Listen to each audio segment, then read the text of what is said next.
Amen. Back for 1 Corinthians lecture 13, lecture 13, part B. Thanks for being with us. Continuing on. So let, once the examination is completed for each person, and like I say in a moment here, 5 to 10 minutes I think is reasonable, not just like 30 seconds, a quick prayer, because someone may not have gotten ready or they just had something happen to them.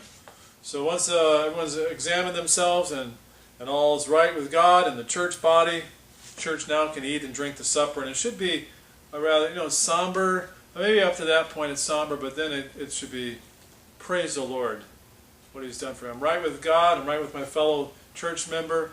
All is well, and you can even with a smile, or maybe with tears.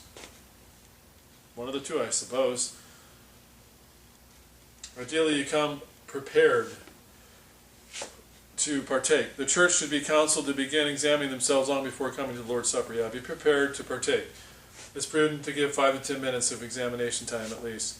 Who does the letting here? So let. Is it the member letting themselves do it? Is it the church or a pastor who lets them? The context explains that it is the member here, so let yourself. Already, if you're there, and no one has come to say you need to go, you can't be here, then you're allowed. So then it's up to the individual. So let him partake. And somewhere in here I think I talk about this, but it's not like, I just can't get that right. I just don't feel right. I won't partake. No thanks. As they come by, no, they just pass on it. I don't believe that's the issue. I don't think that solves the issue. That's bad. You're not getting right with the Lord. Well, I need more time. Okay, give him more time. There's another 5 minutes for you. Get right, brother. What's the problem? So what happens if a member doesn't feel right about partaking in the supper? Like they have a sin they are dealing with and it has not been just made right with God yet. They're not willing to do it. Should the pastor delay the supper until they get right? Like if they say, I'm not right, I don't want to partake. Well, get right, brother. That's what I would say to do. Should the supper begin and that member, or those members simply just pass on receiving the bread and the juice? If one passes, do they, pass any potential judgment from God? I pass, God. That's cool, right? Well, it would appear to me that just because one chooses to pass, or chooses not to even come to the observance, that doesn't clear them from judgment, necessarily. The goal with the supper, in part, is to be right with the Lord and fellow church members. Remember, it kind of forces you, or highly motivates you, to be right with God and your fellow church members. And so having this pass option, or just don't show up even, that's a way out of it. So there's not going to necessarily force or motivate you. I just won't go. I don't want to get right, so I just won't go. Or I just won't partake. So I don't think there's ways out of this. That's why there's a lot of blessings to be a church member, but responsibilities, issues you got to deal with. If they choose not to get right, then that is not good and would potentially open the door to God's judgment in their lives, at least in some degree. Maybe it's less judgment than if they would have participated and not have been right with the Lord, so they just kind of faked it. Maybe that gets more judgment. It's up to the Lord, and He has different levels of judgment He gives out on this. One reason I say this is that it would be just too easy for the unrepentant church member to avoid partaking or avoid even showing up at the supper. Just like I said before, not going to get right. Just go about his life as a church member in good standing and not have any judgment. It's a way out of judgment. It's basically a way out of the Lord's Supper, and it's just not that important to him. Of course, church can turn around and church him or have church discipline for them being disunifying by not showing up to the Lord's Supper. Of course, they may not know that they participated in it. And in passing on is another reason to consider church discipline. That means you're not going to get right with the Lord. This is a bad thing. I don't know how to handle that. That's tricky. To my knowledge, there's no scriptural way out of this for a church member. When you have the Lord's Supper, every member must be there. It's not like, I can't make it. I don't feel well. Be here. Or be in a hospital with IV tubes in you. Oh, we're running a little bit late at work. Quit the job. Be at the Lord's Supper. This is important. Now, you may say, that's taking it too far, Pastor. Which is more important? Observing the Lord's Supper or whatever else you can think of? I was leading someone to the Lord and it ran a little late. Okay, well then, all right. Well, I think the Lord would allow you to get to the Lord's Supper. That person just gets saved fast, or you go back to them after the Lord's Supper. What happens if they die, though? Okay, those are good points. Sorry, I got like eyelashes or something. Well, gnat. I think it's a gnat. So I don't think any way around this. It might be that those members who do not participate should be placed under church discipline for hurting the unity. Yes, it's a good idea. Not that we've ever done that, but these are things to think about. Next verse. For he that eateth and drinketh unworthily, eateth and drinketh damnation to himself, not discerning the Lord's body. I think some of us as preachers and Christians, we just forget about this part of the Lord's Supper section in 1 Corinthians 11. Or we read over and go, oh, whatever. He that eateth, he, understood to be the church member that is participating in the Lord's Supper. It's not pointing to the worst of just the worst of them, or someone who's at a certain high level of unworthiness. It's anyone who eats or drinks unworthily. So they partake in the Lord's Supper, and they are unworthy. And I don't think it's so much the manner, like they're having a chicken and Coke, though that would be an issue, definitely. But it's their heart. It's simply referring to anyone who does this. Sorry. I don't know why I wrote it that way. Does this, I guess it follows. Any church member, even that sweet old lady or elderly man, or the pastor or his wife, etc. I didn't explain it well, so I didn't write this well. It's referring to anyone who does this, eats unworthily. That's what it's referring back to. I shouldn't use the colon there. So it's anybody, any church member. Even that sweet old lady or the elderly man, the pastor or his wife, anyone who eats or drinks unworthily is guilty. And eateth and drinketh damnation to themselves. We already covered the unworthily, but we'll cover it a little bit more again. The worthiness is based on an understanding Christ's sacrifice and applying that to our hearts, which must make us then want to live for Him and get rid of the sin and love one another. It's a theme, I keep repeating maybe the same things. That's okay. The worthiness is not based upon being saved or not. That does not fit the context of this whole passage. I believe that there is a curse that goes out to one's own physical body for not discerning the Lord's body, both physical and the church. It's a major statement there. This curse from God, as we will find out, makes them become weak, sometimes even sickly, and then some, and it even says many, will die. Sleep, it says, but die because of this. It's all based on how unworthily maybe one partakes of it.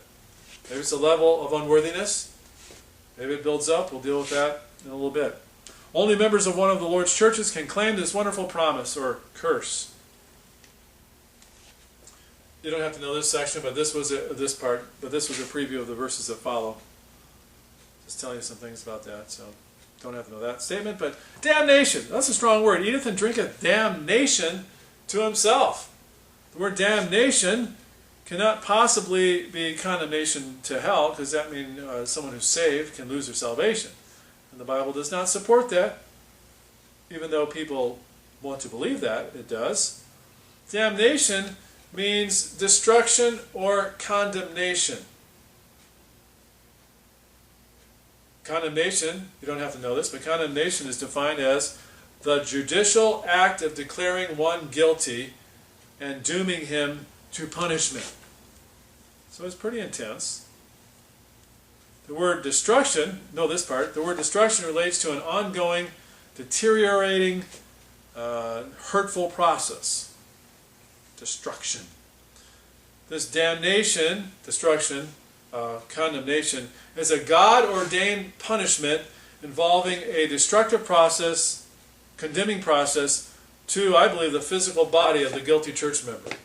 Not dealing with their finances or legal things, cars, though God can do that. But from what it says here, it's all dealing with the physical, as we'll see in a moment. Weak, sickly, sleep. That's physical. Not discerning the Lord's body, because they weren't discerning the Lord's body, and therefore went ahead and partook of it unworthily. The bread typifies the actual flesh body of the Lord. Each member needs to discern that, or understand well the broken, bloodied body of the Lord Jesus Christ, as we've said maybe 10 times already in this section. Examine oneself to make sure you understand what all this is about and have confessed and forsaken your sins. Again, repeating this, just different wording. So don't get confused, like you said it this way this time, another way the other time. Just know the general point here. Secondarily, not discerning the Lord's body involves not discerning the importance of the Lord's church body you're a part of. One's own church should be dear to them, how important it is. They should be personally very unified together with it. They should place it as the top priority in their life. And it involves God, of course, and one's family. So it's not like God is top priority, then comes my family, then comes church. They all go together. I don't separate them out. You can, but I don't put my family above church. And you can say God is top priority, and it's a safe thing to say that. Just say that. But when you start getting to the family and church, family is more important than church. Is it really? Remember what Jesus Christ talked about with his family? He said, my family are those here in my church. Those that aren't are not. They didn't recognize him as part of his family. His mother was outside the crowd, and brothers and sisters wanted to talk to him, thought he was out of his mind. 30. For this cause many are weak and sickly among you, and many sleep. What a statement here. Now this thing has got to be, this is where we really kind of see the end run here, where it kind of drives to. Partaking of it unworthily. Yeah, whatever. Oh, many, because of this cause, many are weak, sickly among you, and many sleep. Cause, what cause? Specifically not examining oneself properly, partaking unworthily. You become guilty of the body and blood of the Lord. And further it says, not discerning the Lord's body. And the subsequent bringing of damnation to oneself. This cause, what's going to happen is this, because of all that. Because of all this, many of the members of this church and your own church have physical maladies, problems, illnesses, and even have died. This is somewhat similar or even the same as being delivered over to Satan for the destruction of the flesh. I don't know if it's the same, but you can kind of look at that, dealing with church discipline. Nonetheless, these members that partake unworthily are basically guaranteed this damnation, this condemnation. No, not that they die or go to hell, though they may die, but this guiltiness, this judgment is upon them if they partake unworthily. It isn't like the lotto to see which one of those that are unworthy actually get the curse. Not everyone's going to get it, but some are. No, you partake unworthily, it states you have this happen. Many of their church had this happen to them, Church of Corinth, and I'm sure that many were partaking unworthily. That's why this happened. This is specific for that church at Corinth at that moment in time. Many had this happen. Many, of course, does not mean a few, like just a couple people out of 100 or so. I mean, how many could many be? It could be, well, it's more than just a few. It could be the majority, more than half. It doesn't have to be, but it could be. If a church had, let's say, a membership of 100, many might be 20, 30. I don't know if you'd call many 10. Many came to the church service. Many of the members came to the church service. How many members are there? 100. I'd say a few came. If many came, it'd be not even 20. Maybe not even 30, but 40, 50, 60, about 80 is many. 100 would be all. Okay. The word many implies that it is not limited to just a limited number of the worst. To get this. And it is probable that most churches today are much like this church, and that many of the members will have had this judgment put upon them. Time and time again, this damnation process. The words among you point to those in the church membership. So that's who he's talking about. Once again, just showing that. It goes through this section, and we go through this section and see things that prove other points we've talked about. Weak. There are degrees of this damnation here. And we see the words weak, sickly, and actually sleep, but I put here dead. So it looks like it gets worse, doesn't it? This probably directly corresponds to the level of unworthiness of the particular partaker. Well, you're guaranteed for one of the three to happen to you if you partake unworthily. And I look at it as it gets worse. And maybe someone could partake of it unworthily for the first time ever, and they die for it. It could be that way, but I look at it as it's going to be a process. It gets worse. It builds on it over time. Being physically weak probably involves a general fatigue, so there's weakness, a muscle weakness, discomforts, or other generalized abnormalities. Just weakness. It says weak. Physically weak. I don't know why I'm so weak. So the doctors can't figure it out. There's no sickness or reason for it discovered, so it's described simply as weak. A lot of people have just a general weakness about them. This weakness could be just an acute thing. You don't have to know the example here, but a 2-week bronchitis. Or chronic. You don't have to know fatigue and dizziness for 2 months. You don't have to know that. Well, then sickly. Probably refers to having a known medical condition, maybe. Example, you don't have to know, diabetes, hypothyroidism, cancer. You're a sickly person. Sickly is worse, I believe, than weak. You actually have a sickness, an illness. It's figured out. You may have it for a long, long time. It may just be for a couple of weeks, like bronchitis. Sickly may be referring also to being repeatedly sick. He's gotten so weak that now he's getting sick all the time. More frequently than they did in the past and that other people do. And this sickliness, as you get sicker and sicker, maybe with the disease that's in you, gets worse and worse, you can end up going to sleep, dying. Of course, sleep relates to death. You don't have to know John 11 here, but let's read it. These things said he, Jesus said, and after that he saith unto them, Our friend Lazarus sleepeth, but I go that I may wake him out of sleep. Howbeit Jesus spake of his death, but they thought he had spoken of taking of rest and sleep. Then said Jesus unto them plainly, Lazarus is dead. So know this part now. Eventually, with continued partaking of the Lord's Supper unworthily, continuing, every time you have the Lord's Supper, it's still unworthy, let's say, or you are unworthy, God may kill you through physical problems. The guiltiness of the unworthy partaker involves the Lord's physical body, because you're not discerning the Lord's physical body, and thus appropriately, apropos, the judgment on them involves their own physical body. You're not that concerned with the judgment that came upon Jesus' body because of your sin, then he's not going to be that concerned about your body having physical problems. It's not like you're just going to potentially catch things by chance. God's going to send it to you.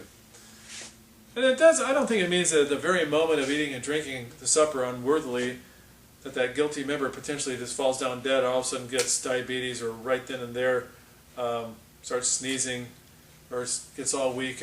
But the process begins. It started. And I'm not saying the process goes on for the rest of their life, but it sure could. And I think many times does. It just compounds and gets worse. Because most people, when they get these kind of weaker physical ailment problems, they're not really sure what they are. It just kind of goes on for the rest of their life. Diabetes sure does. Hypertension does. May begin very slowly, and then over a time worsen. Maybe the worse you are, the worse the sins, the more you compound that, the worse the damnation is upon you. That makes sense. The more Lord's Suppers that are taken unworthily by you, the more opportunity for you to be damned. Not to hell. Destructive process, condemnation, judgment. Just think if your church partook of the Lord's Supper weekly, and you weren't right with the Lord for the past 5 years of weekly. So 50 times 5, 250, 260 or whatever, 260 Lord's Suppers you partook of unworthily. So if you want to have it frequently, okay. As long as you're right with the Lord, fellow church members. However, just because a member has come down with a certain chronic physical ailment, say diabetes, or he's just got this unexplained weakness, that does not mean that it came as a direct result of the Lord's Supper and partaking of it unworthily. Though a church member needs to consider this as a reasonable possibility. You know, a church member from one of the Lord's churches, if they get sick or catch diabetes or whatever, I don't know. You just think about physical problems, then that would be a high possibility. But doesn't mean it is that. Take a short break.